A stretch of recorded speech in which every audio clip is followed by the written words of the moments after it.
Salut les joueurs, je suis en compagnie de Christophe. Christophe qui est le gérant des 4 chemins, la librairie L'Imaginaire à Lille. Je pense qu'on a déjà parlé sur une vidéo il n'y a pas très longtemps, je vous invite à aller voir. Bonjour Christophe. Bonjour Florent. Mais si nous voyons aujourd'hui, c'est qu'il y a quelque chose de particulier. Un financement en cours sur un jeu de rôle. Exactement, avec mon ami Rodolphe, nous avons lancé il y a maintenant presque une dizaine d'années l'idée de faire un jeu de rôle dans l'univers de l'Ange du Chaos de Michel Robert. Voilà. Et le financement est en cours. Et le financement en cours jusqu'au 15 octobre. On aura l'occasion de le rappeler, tout ça. C'est un jeu de rôle, donc en fait, parlons un peu de technique tout de suite, puis après on va parler un peu d'Ange du Chaos, tout ça, si ça te convient. Avec plaisir. Moi j'ai cru voir que ses caractéristiques, c'est ça? Tout à fait. Un système que Rodolphe a voulu simple, oui. Efficace et très dynamique, qui puisse rendre des scènes cinématiques, donc 6 caractéristiques qui vont se décliner en association avec des compétences spécifiques. Très bien.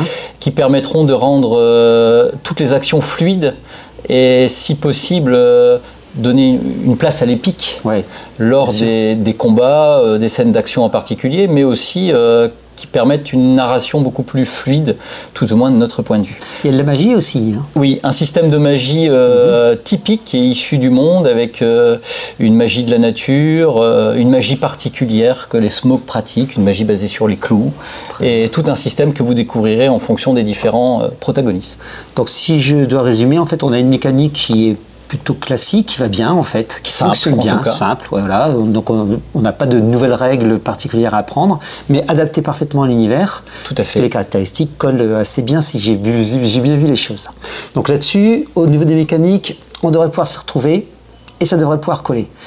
Au niveau des scénarios, le lore, le jeu, ça ressemble à quoi alors, l'Ange du Chaos? Alors, l'Ange du Chaos, d'abord, c'est tiré de la saga des 10 tomes de Michel Robert. Oui. Et donc, notre premier travail a été de fouiller tous les livres à la recherche des éléments de background, chronologique, historique évidemment, mais aussi géographique.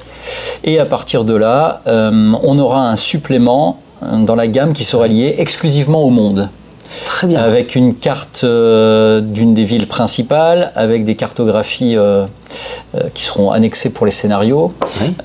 Et les scénarios ont été faits pour suivre la trame donnée dans les romans, à partir du tome 5 globalement, jusqu'à la résolution, si je puis dire, du tome 10. Ça veut dire que si j'ai lu les tomes, je risque de me spoiler ou pas? Alors, pas du tout, parce qu'on a essayé de travailler avec l'auteur, qui est Michel, partie prenante absolue du projet, oui. En travaillant dans les zones d'ombre, dans les coins, pour se faufiler dans la maille de la petite histoire et rejoindre la grande histoire. Au contraire, c'est tout à fait complémentaire. D'accord. Rodolphe travaille aussi sur un petit peu, je dirais un crossover, ou je dirais... Un spin-off. Un spin-off, voilà. Tout à fait, un spin-off qui s'appelle L'Héritière du Chaos, en 2 tomes, qui met en scène Estrée, un personnage féminin important de la saga, qu'il remet au goût du jour dans ses 2 romans, et on a des rumeurs d'un tome 3. Oh là là, il faut attraper Rodolphe pour lui se tirer les vers du nez, savoir un peu plus. Mais très bien, les bonnes rumeurs, j'aime bien ça. De fait, la particularité, je dirais, le fait que cet univers se démarque un petit peu, ce serait au niveau de... J'ai entendu parler de portes, c'est possible ça? Alors, ouais, cet univers se démarque à plus d'un fait. C'est pas de la dark fantasy comme on pourrait l'entendre, c'est une fantasy avec une pratique, je dirais, très adulte. Oui. On trouvera à l'intérieur de bons vins, on trouvera des drogues de combat, on trouvera des choses différentes et variées. Mais surtout, c'est un univers qui colle, je dirais, à l'esprit des auteurs, avec une volonté d'être dynamique, des inspirations de Gemmell, des inspirations qui iront jusqu'au western, et donc des choses très cinématiques et très visuelles, et surtout un univers qui va se démarquer par ce que l'on joue. Il y a 3 factions majeures qui portent des noms qui poussent au stéréotype, mais ce n'est pas tout à fait le cas. Donc la lumière, très organisée, très structurée, les ténèbres qui pourraient regrouper tout ce qui est non humain, et au milieu une force qu'on appelle le chaos, et ce chaos, il n'est pas chaotique ou fait n'importe quoi dans n'importe quel sens, non. Il agit pour que ces 2 grandes puissances restent bien en conflit et que lui puisse prendre sa part du gâteau. Le malin. Et c'est ce qu'on propose de jouer, des maraudeurs fantômes, les troupes d'élite de Morion, le maître des mystères. D'accord. Agents secrets, espions, assassins, érudits magiciens, enquêteurs, qui sont au service du chaos et qui mènent, pour le maître des mystères, des missions spécifiques. Donc l'idée est de commencer avec des personnages assez conséquents, assez campés, qui ont déjà un certain background et qui leur permet d'entrer tout de suite en scène. Donc un jeu de rôle, je dirais, à mission, donc qui permet totalement la campagne. La campagne s'inscrira totalement là-dedans. On a voulu imaginer la campagne, si vous voulez, comme on travaille avec des auteurs, comme si chaque bout de la campagne était un chapitrage d'un nouveau livre. Vous allez écrire une nouvelle histoire. Et l'idée, ce serait que les maîtres du jeu et leur table qui vont s'emparer vont écrire aussi une saga ou un tome. Très bien. D'un univers déjà bien campé. D'accord, c'est alléchant ça. Ça, c'est alléchant. Très très bien.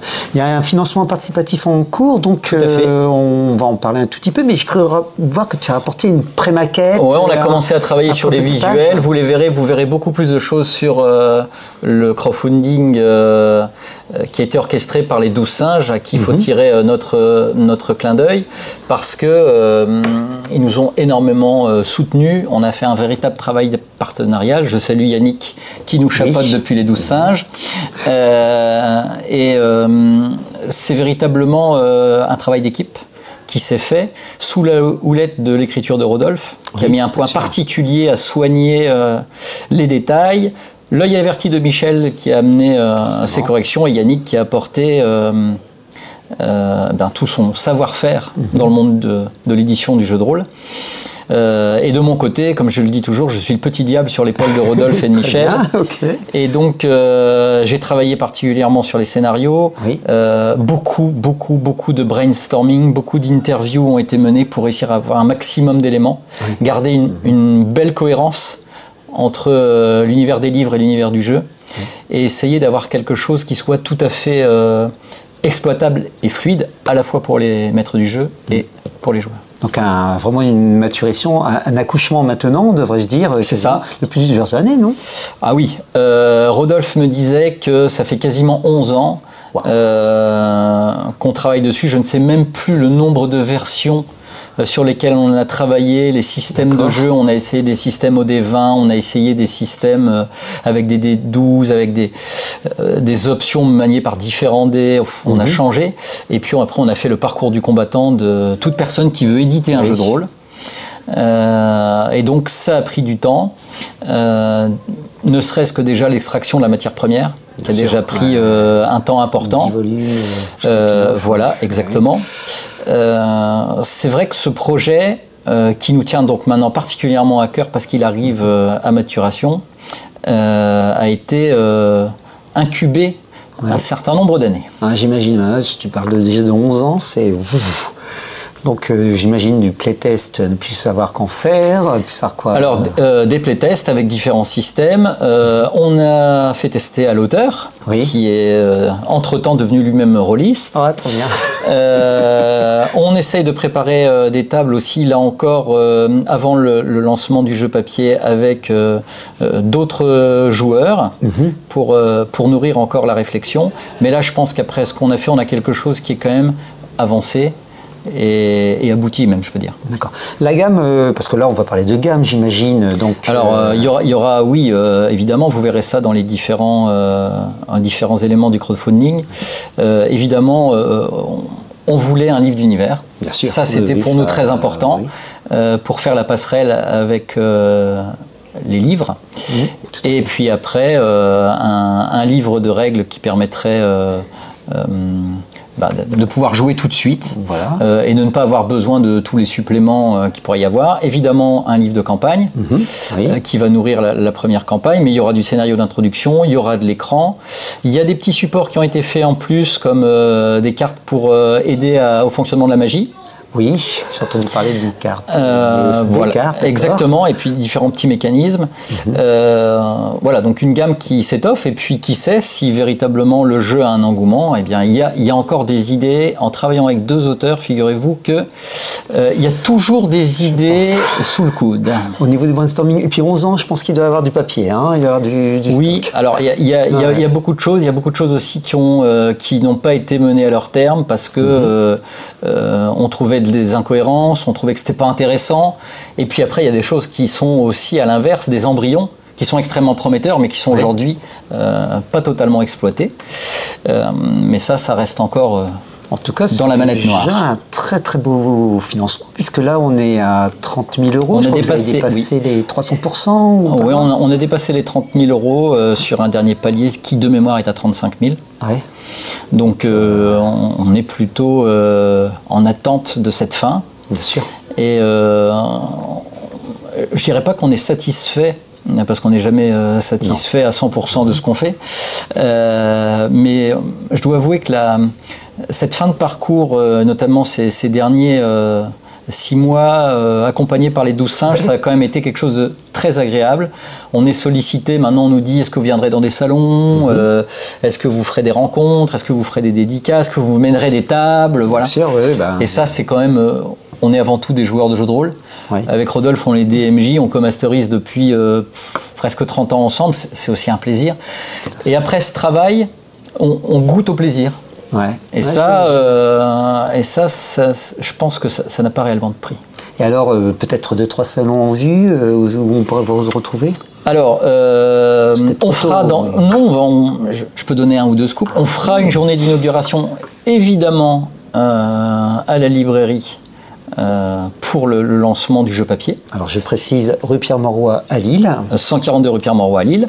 Nous ferons évidemment une rencontre à Rocambole, ça c'est évident, je dirais pour l'aspect chauvin et lillois. Oui, tout à fait. Et après, nous sommes déjà sollicités par plusieurs salons, mais pour l'instant, comme on ne sait pas encore comment va s'organiser le planning, je vais garder les informations, histoire de ne pas en donner de mauvaises. Oui, tout à fait, c'est des fois sage. Très très bien, mais en tout cas c'est déjà du beau scoop, puisqu'effectivement si on veut découvrir l'univers, on peut avoir la table avec les auteurs et vraiment jouer dans peu de temps. Dans assez peu de temps, et puis comme on le disait récemment, avec le livre de règles, vous avez tout ce qu'il faut pour aborder l'univers et lancer vos premières parties. Oui. Avec la lecture des romans en plus, quoi. Alors ça c'est un plus. Moi, je la recommande toujours, mais c'est mon côté libraire. Je pense que on peut jouer au Seigneur des Anneaux, mais lire Tolkien. C'est quand même un plus.